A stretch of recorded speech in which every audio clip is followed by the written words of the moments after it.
Lord Jesus, thank you for forgiving all my sin.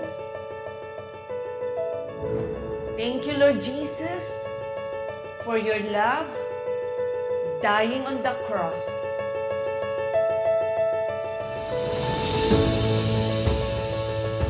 Lord Jesus, be my Lord, be my Savior, and be my Master. Thank you, Lord Jesus. Holy Spirit, thank you for your fellowship right now.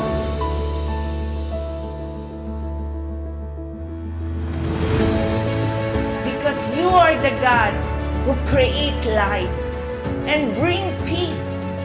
You are the God who establish everything, Lord God. Protect every one of us. Make your face smile upon every one of us. Bless every one of us and keep us. May you lift up your countenance and give everyone your shalom. Please seal our prayer. The glory, honor, praises, power belongs to you before all time, now and forever. In Jesus' wonderful name, amen and amen. Praise the Lord.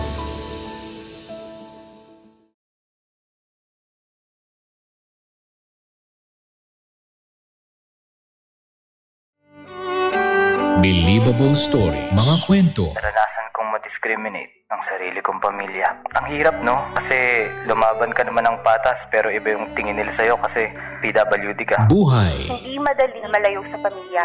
Pero sa ikagiginhawa ng buhay nila, tinatagan ko yung loob ko. Pinangako ko sa sarili ko, anumang unosong dumating, ilalaban ko yung pangarap ko. At tagumpay. Bawat pait na dumaan, lahat yun, hindi ko na nararamdaman. Kasi, andito na ako eh. Naabot ko na. Ginapang ko to bang para kang laging umakit ng mundo. Pero, nung dumating na yung takdang oras para sa akin, napasalamat Lord talaga ako para sa kanya lahat ng ito. Thank you, Lord. Believable Stories.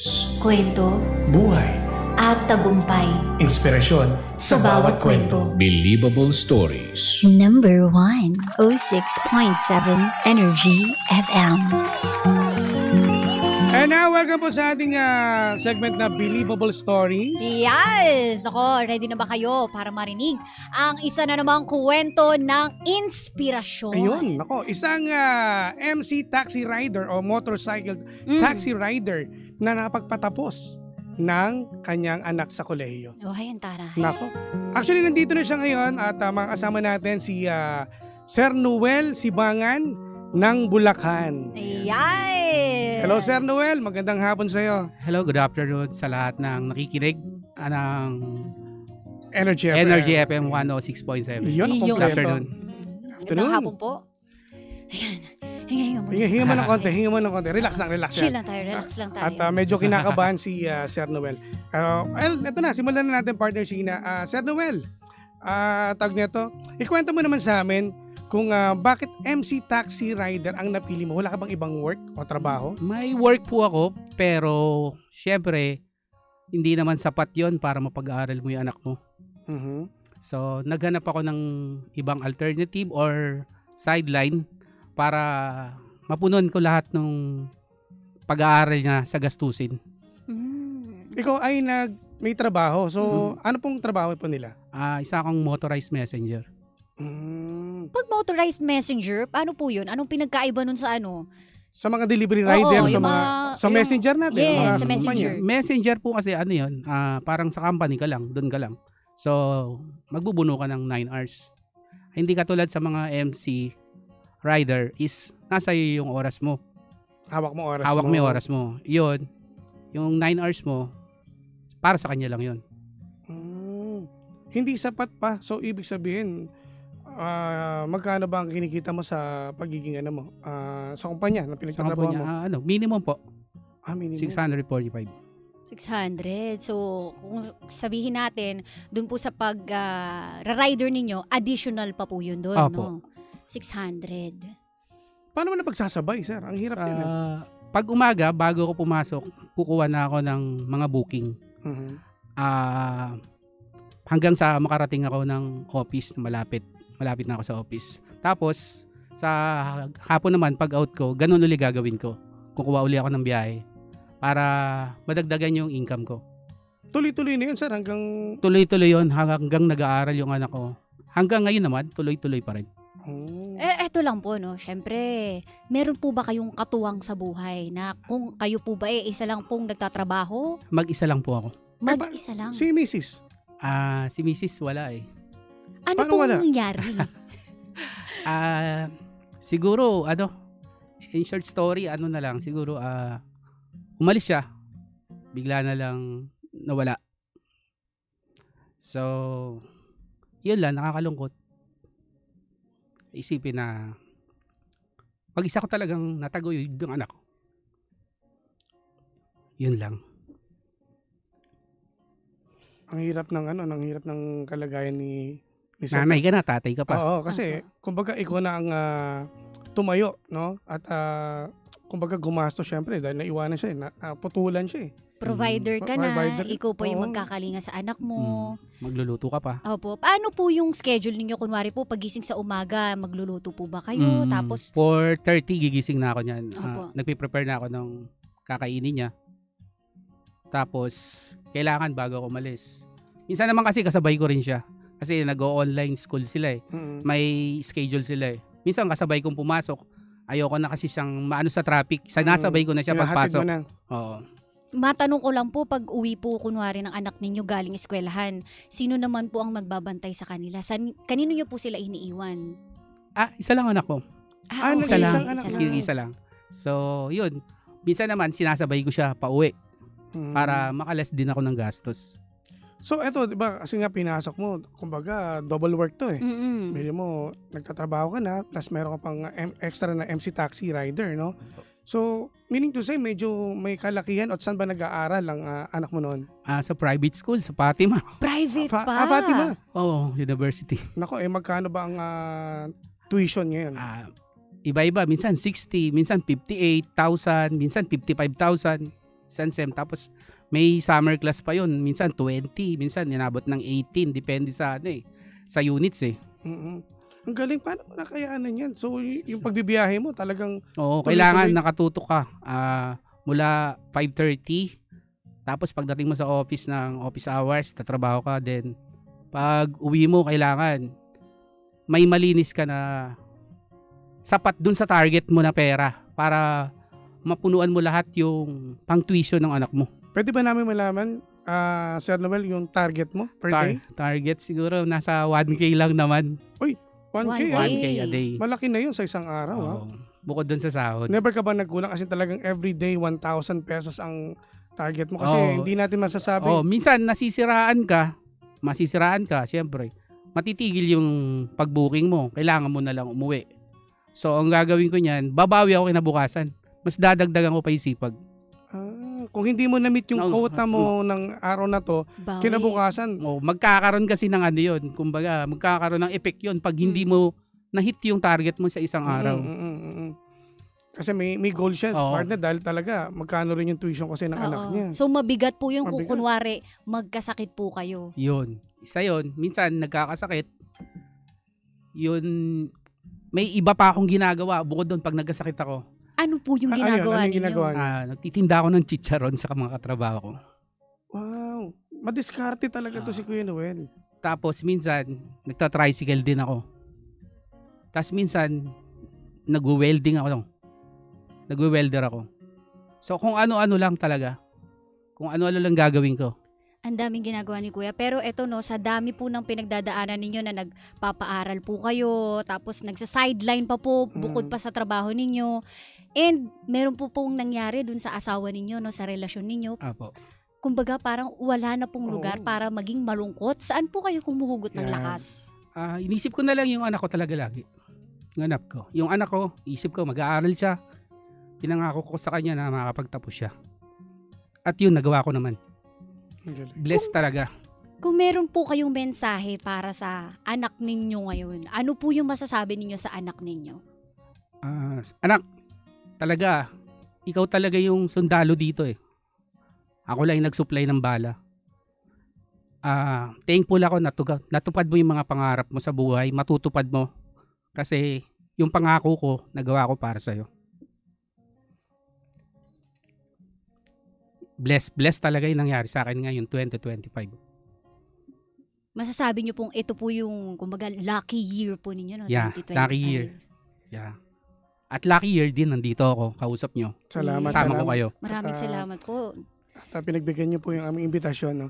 Pero Sir Noel, ngayon, di ba, nakatapos na yung anak mo. So, kamusta naman yung anak mo? May trabaho na ba siya? May trabaho siya, reliever pa lang. Kasi kakukuha niya lang ng lisensya last week eh. Saan, Ng license sa saan lugar? nursing. Sa lang po, sa Barte, Quezon City. Sa QC. Sa isang clinic. Quezon City. Tapos, nakatira po kayo, Bulacan. Opo, Oo, Bulacan. layo rin, ha? Uwian po ba ang anak ninyo? Uwian. Pati ako, uwian din. Uwian din po. Paano po yung arrangement niya? Sinusundo niyo siya after ng work mo? Minsan, sinusundo ko siya pag okay naman doon, wala akong pasahero. Sinasabay ko siya. Pero pag may pasahero, sinasabi ko sa kanya, mauna ka na. Pag maantay niya ako, sabay kami uwi. Ganun na naging routine namin. Iba kasi pag MC taxi talaga. Totoo. Kasama ng kailangan sakripisyo, Mm-mm. time management Oo. din, no? Saka, importante talaga yung oras. Mm-mm. Saka, dapat pag emosyon mo, pag nagtatrabaho ka, trabaho lang. Kasi, pag sinama mo yung problema mo sa trabaho mo, apektado lahat yun, pati pagdadrive mo. Totoo. Nabanggit mo kanina, Sir Noel, kasi sabi mo, parang pag nasira lang yung motor mo, tsaka hihintong bumiyahe. Oo. Paano yung yung family bonding yung dalawa? Kasi Ah, parang everyday ka Oo, yun. nag-MC taxi. Paano yan? Paano yung bonding Wala niyo? lang. Hi and hello lang. Nandito ka na. Magbubukas lang siya ng gate. Bubuksan niya lang. Kakatok lang ako. Yun lang. Tapos sabay lang kami kakain. Tapos matutulog. Ganun yung routine namin. So, hindi muna kami nag-enjoy kasi katatapos niya pa lang eh. Wala pa talagang time kami parehas. Balita ko rin po sa pagtatapos ng inyong anak with flying colors, partner, Oo nga, no? oo. Apo. Ang galing. Ano po ba yung kanyang award po na nakuha? Meron siyang nakuha ng award. Naging dean list din siya. Dalawang Dean's beses lister? ata. Yun po. Tapos, yun. Thankful kasi pumasya sa board. Ay, She's a magaling. registered nurse. Wow. Yun. Masaya talaga sa piling bilang ama Opo. na napatapos mo yung anak mo dahil sa sipag at tiyaga. Focus sa goal. Yun. Tama. Focus talaga kailangan sa goal, no? So, yung relasyon nyo po ng anak ninyo, masasabi nyo pong paano po ba yung naging relasyon nyo ngayon? Na tipong tropa-tropa po ba kayo? Oo, medyo tropa-tropa kasi maaga tayo nakapag-asawa. Halos, minsan nga pag dinadala ko siya sa trabaho, napagkakamalang jowa eh. Kasi teenager pa kasi tingnan Oo. si Noel eh. Ilang taon po ba kayo nung magkaroon po kayo ng anak? I think it's 21. Mga 21? ganun. parehas kami. Kakaano lang? Parehas kami. Kakadebu sa lalaki, Maaga no? kami lumandi. No. Oo, 21. Pero si yung anak niyo po. Ano po pangalan po ng anak niyo? Christine Sabangan. Ayan. Christine Hi Christine. Sabangan. Ayan, congratulations sa iyo. At Oo. may tatay ka na talaga naman, no? Binigay lahat. Totoo. At mag-isang nagtaguyod ng anak. So, wala pa naman po siyang boyfriend. Ay, hindi ko siya tinatanong sa personal na buhay eh. Ayun na pangalan niya, no? Open siya eh. Kumbaga parang maluwag siya, kumbaga sa mga anak sa anak ng ganyan. Kasi sarili niya naman buhay yun. Ayoko naman. Ungatin pa kung ano yung gusto niya. Tayo, susuporta lang talaga yung magulang sa lahat ng gusto ng anak. Suportahan. Pagmamahal, no? Sakripisyo. Pero kamusta naman po yung relasyon nyo po dun sa nanay ng anak ninyo? Kasi po ngayon meron po tayong tinatawag na mga nagko-co-parent or Tsaka partner, magkaibigan sila. imaginein mo, kasi syempre, nakapagtapos yung anak niya. Dito tatanungin natin sa kanya kung meron ba silang communication ng nanay noon. Oo, meron po ba? Ngayon na lang siguro, lately. A week ago. A week ago lang. Okay. Ikwento mo sa amin, sir, paano sila lang nagkaroon ng pag-uusap o pati kayo ay tinawagan din niya? Yeah, tinawagan ako. Tinawagan niya din yung anak ko. Gusto daw ako makausap. Okay naman, kinakausap ko naman literally. Hopefully, sana maging okay. Sana, pero di ko alam. May plano si God. Bahala na si God. Lahat pinapaubaya ko para sa kanya. Yan, basta focus lang talaga ako lagi sa goal ko. Yung anak ko. Priority ko talaga. Yun ang Kasi priority nag-iisang- ni Kuya. Nag-iisang anak at babae. Yes, totoo, no? So, ang hirap din. Ang hirap, partner. Kumbaga, natay ka, no? Nanay, Oh, tatay. natay tawag. Oo, kasi isipin mo sa oras din na, kasi mga anak na babae, madalas yan, partner. Mm. Sila yung mag-open sa Oo, nanay, sa di ba? nanay. So, siya talaga, medyo talaga, siya sabi nga daw, papas girl daw eh. Sabi ko, di naman. Pag may hinihiling siya, binibigay ko. Sabi ng iba, ni-spoil ko daw. Sabi ko, di naman, kailangan niya lang talaga. Kasi kung di naman kailangan, ba't mo ibibigay? Mm. Lalo kung sa pag-aaral.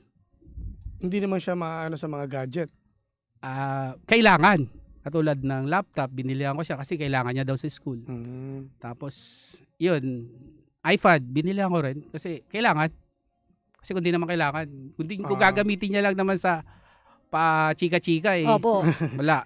Magaling din Kailangan niya, kailangan. Oo. Kumbaga si Kuya, tropa tayo, pero alam mo yun, may ano pa rin, disiplina. Oo. Kumbaga parang ano pa rin, may boundary pa rin. Yes. Tatay mo pa rin ako. Oo. Ayun Tatay ang mo pa maganda rin, no? sa isang relasyon, di ba? Open mind. Open kami eh. Pati Open. close. Yes. Close at open. Isa lang pala meaning ng close tsaka open, no? Parang kasi open tayo pa, close tayo pa. Oh. Di ba? Parang parehas. Totoo. Oo nga, Totoo. no? Open tayo sa isa-isa pero close tayo, Oo, di ba? Di ba? Totoo. Parehas ang kahulugan. Oo. So eto, Sir Noel, eto, marami tayong mga MC taxi rider na nanonood sa atin ngayon dito at nakikinig sa radyo, no? Ano bang mga magiging mensahe mo sa kanila? At nakakabilib ba yung storya nito eh? Yung ipalo nyo lang talaga yung focus nyo at saka yung goal nyo, sipag at saka laging mag-iingat sa biyahe kasi may taong naghihintay sa inyo sa bahay nyo. Yun. Pag napagod, magpahinga. Pag inaantok, matulog. Yan, tama. Pag nagutom, kumain. Para maayos yung pagdadrive. Yo. Importante yun, no, na mahalaga. Meron kayong uuwian. Yun eh. Kaya nga, Oo. napansin ko rin, no, kuya sa mga rider po, meron yung naglalagay ng manika. Manika sa plaka. Alam mo ba yung partner? Yung parang sinasabi nila na ito yung sign na meron kang uuwi ang anak. Mm. Oo. So, mag-iingat tayo sa ano. Mm. Sa Sa akin, biyahe. Rosario eh. Rosaryo. Yun po yung lagi ninyong hawak or dun sa Nandun nakalagay po sa nakalagay motor. sa motor. Hindi kasi biro talaga kasi biri mo ang MC taxi, iba umulan, maaraw man, tuloy pa rin ang biyahe. Tuloy. Depende na lang sa pasahero. Pag sinaging sugod, sugod talaga. Hindi maiwasan, no? Hindi maiwasan. Pag sinabi niya ayaw niya magkapote, hindi ka na rin magkakapote. Mm. Kasi may instance po na may ganun. instances May na ganun. ganun. Gusto ko magkapote, kaya lang nahihiya ako sa kanya, ayaw niya magkapote. Hindi na rin ako nagkapote.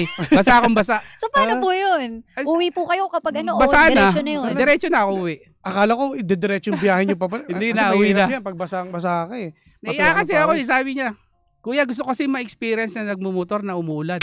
Ha? Nagulat ako. Sabi ko saglit lang. Kukover ko lang yung cellphone ko, lalagay ko sa bag. Maganda sana kung pauwi lang kasi ang hirap pagpapasok. Pagpapasok, yun Oo. ang mahirap. Totoo. Kasi kung papauwi ka, pwede kang, sige, kahit maligo tayo, sabay tayo, ay, hatid mo ako, kahit mabasa ako. Oo. Ang nakakaano kasi papasok. Siyempre, Oo, papasok. kung ano ba, nurse ba yan? O doktor, naka-forma pa yan eh. Basta ka agad. Oo. Sa kakagad. pero yun yung masaya, no? Na meron palang mga, na mga pasahero na gusto ma-experience na umuulan at basa. At meron din pasahero, Sir Noel, na paano naman to yung mga nagmamadali na, Kuya, kailangan makarating ako ng, ang pasok niya alas 8, nag-book sa'yo 7:30, dapat 30 minutes. Primo, Bulacan, kasi hatid mo na Makati. Kaya mo ba Meron ng 30 nga ako minutes? nakuha ang booking eh. 6:58 ko siya nakuha eh. Oh. Sabi niya, Kuya, pakibilisan, nagmamadali ako. Eh di ako naman nagmamadali. Nung kalahatian ng biyahe, anong oras pasok nyo? Alas 7. Ma'am, 6:58 kita nakuha. Grabe naman. Kailangan lumipad. Ililipad, kahit lagyan ko ng pakpak to, hindi naman naaabot eh. Ay, nako. Hindi mo rin kasi masisisi yung mga pasahero. Oo. Di ba? Talaga may mga, iba-ibang ugali na na-experience mo. Iba-iba. Totoo. At iba-ibang istorya. Istorya. Pero ako kasi, ano lang ako eh. Isang tanong, isang sagot. Mm. Pag nagtanong siya, sasagutin ko. Para pag hindi ka kinausap. Okay lang. Hindi nyo rin Wala rin kausapin. usap. Kakausapin ko rin, pa-isa-isa lang. Pero meron kasi masungit talaga. Mm. No. Ayaw na silang Hindi kinakausap. maalis yan. Meron Mm. talaga. Lalo kung mga naka-headset. Naka-headset kasi sila habang bumiyahe. Oo. Parang automatic alam nyo na yun. No? Oo. Na hindi kita Hindi, kakausapin. Hindi makikipag-usap yun. Oo. Mahirap kasi baka sabihin dominante ka, Mm. 'di ba? Feeling close ka. Mm. Ayan. Tama. So, iba-iba rin talaga yung mararanasan nyo, no? Mararanasan sa kalsada. Daily. Oo. Kumbaga, pwedeng matapat ka sa masayang araw. Oo. May araw din naman na, ay, ang alat ng araw ngayon. Oo. Pag gano'n naman, pag alat talaga. Kailangan mo na umuwi. Tama. Hindi mo na Ay, pinipilit. pipilitin mo pa. Hindi umaayon sa yung panahon. Tsaka sayang gasolina. Oo. Di ba? Kasi paikot-ikot yan, di ba? Ay, nako. Eto na, Eto. kuya. Yung anak mo kasi busy, no? Busy. Pero mapapanood nyo pa rin to sa ating Facebook Live. Yan. Ano naman mensahe mo? Ito. Yan. Final message mo final sa message kanya. mo sa anak mo. Ito yung ating camera. Ayan. Yan. Tingin po tayo dyan. Anak, Tin, salamat natupad mo lahat ng pangarap mo. At sana matupad mo pa rin lahat ng magiging pangarap mo. Yun lang, mag-ingat ka lang palagi. Mahal na mahal ka ng tatay mo. Mahal na mahal kita. I love you so much. Sobra. Binuhos ko talaga yung oras ko para sa kanya. Para sa pag-aaral niya. Pero worth it naman. Ganda naman ang naging blessing at saka balik. Sobra.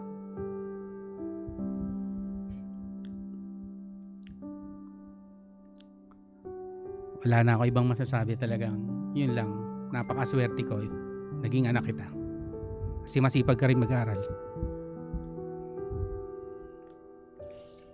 Grabe. Ang ano naman, makikita mo yung pagmamahal talaga. Yung labis na pagmamahal ni Kuya. Ibinuhos talaga ni Sir Noel Oo. sa kanyang anak. Hindi Iba biro. eh. Hindi Iba. biro.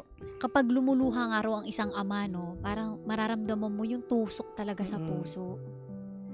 Kasi parang, kumbaga, binigay mo yung buong buhay mo, no, para sa anak. Sa anak ko. Kaya nga nung bago siya mag-exam, nung board exam niya, pinuntahan ko siya sa boarding house. Sabi niya, papuntahan mo ako? Sabi ko, bakit, may nangyari? Di, wala, basta puntahan mo ako. Sabi niya sa akin, pa, lahat ginawa mo. Ayoko ma-disappoint ka, baka bumagsak ako. Sabi ko, whatever you take, I'm still your father. Tatay mo pa rin ako. Hindi ko siya pinressure. Thank you, nakuha mo. Nakuha mo yung gusto mo.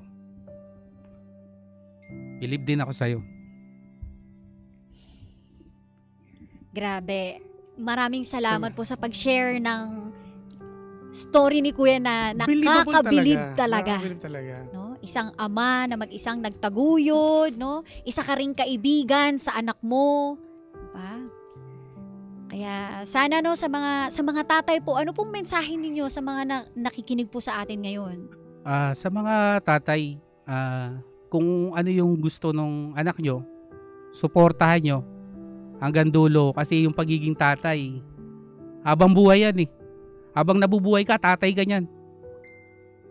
Kaya suportahan mo kung ano yung gusto niya. Kahit na sabihin mong hindi mo kaya. Ever since, hindi ko naman sinabi sa anak ko na wala. Mhm. Ang sinasabi ko, gagawan ko ng paraan. Yes. Never ako nagsabi sa kanyang wala. Gagawa ng paraan. Magantay. Yun lang. Yun ang isang tatay, di ba? Walang sagot na hindi. Gagawa natin ng paraan. Matapang, di ba?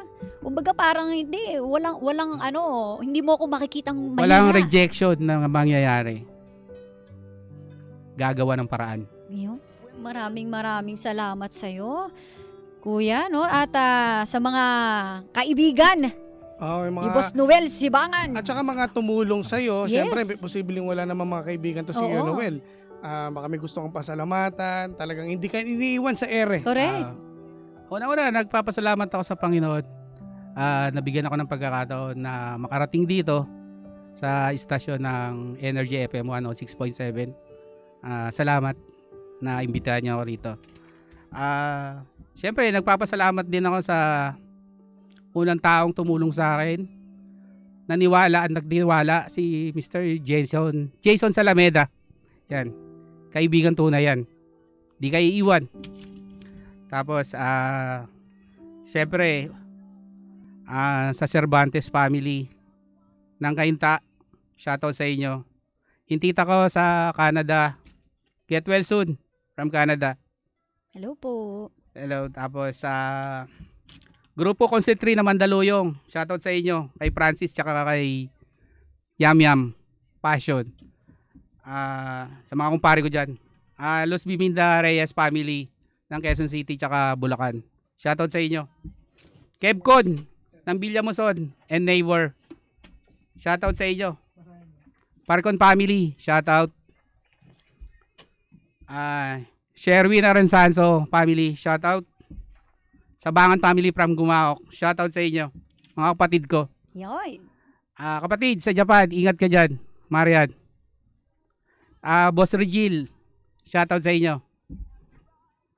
Siyempre, yung nag-iisang mentor ko na talagang nagtiwala sa akin na kakayanin ko din ay si Nonato Borja ng Villamuson. Tsaka si PJ Pamat. Yan, shoutout sa inyo. Tsaka kay Katuwang J, tsaka kay Kasundo J Katuwang Renz. Shoutout. Yan, ako maraming salamat po.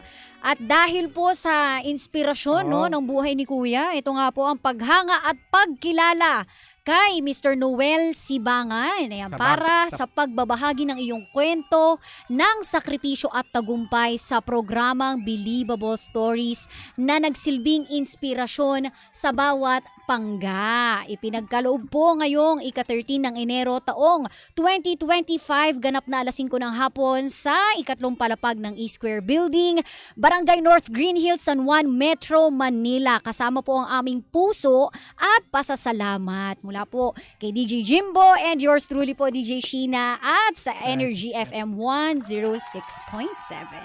Ayan. Thank you. Maraming salamat po, Kuya, again sa pagbahagi po ng inyong kwento. And sana marami po tayong na-inspire na mga pangga natin na nakatutok ngayon. Maraming salamat, Sir Noel. Maraming salamat din po, DJ Jimbo, DJ Sheena. Thank you for having me here. Sobra. Masaya ako. Salamat po. Thank you. Maraming salamat. Sana Salamat. makita natin si Kuya minsan sa daan. Partner. Malay mo, mag-book kayo. Kaya Yeah. baka masakit natin. Masakit tayo ni Sir Noel. Lastly, gusto ko magpasalamat pala sa Joyride Super Apps. Yan. Sa marketing team nila. Salamat din. Most probably si Sir Jess. Thank you. Maraming salamat, Sir Noel. Palakpakan po natin ang nakakabilib na istorya ngayong pong araw ng Lunes. Maraming salamat. Siyempre, marami pa tayong mga kasama dito parte sa programang Believable Stories. Kaya kung kayo mga pangga na nakakabilib ang iyong istorya, pwede nyo po kaming puntahan sa aming official Facebook page. Sa akin po, DJ Jimbo. Yes, at sa akin naman po ay Sheena1067. Ayan, magbabalik pa tayo. Again, maraming salamat po sa Thank you, inyo. Noel. Thank you po. Salamat. Thank you. Ingat po tayo. Kaya naman, tumutok lang mga pangga. Kasama nyo pa rin po ang nag-iisang pabebot na si Sheena. At ang inyong Jimbolicious DJ na si Jimbo. At ito po ang Believable Stories. Magbabalik po ang programang Anong drama mo? Na same. Pero iba! We are number 106.7 Energy FM. Panggawang sabing radyo, Sabi mo!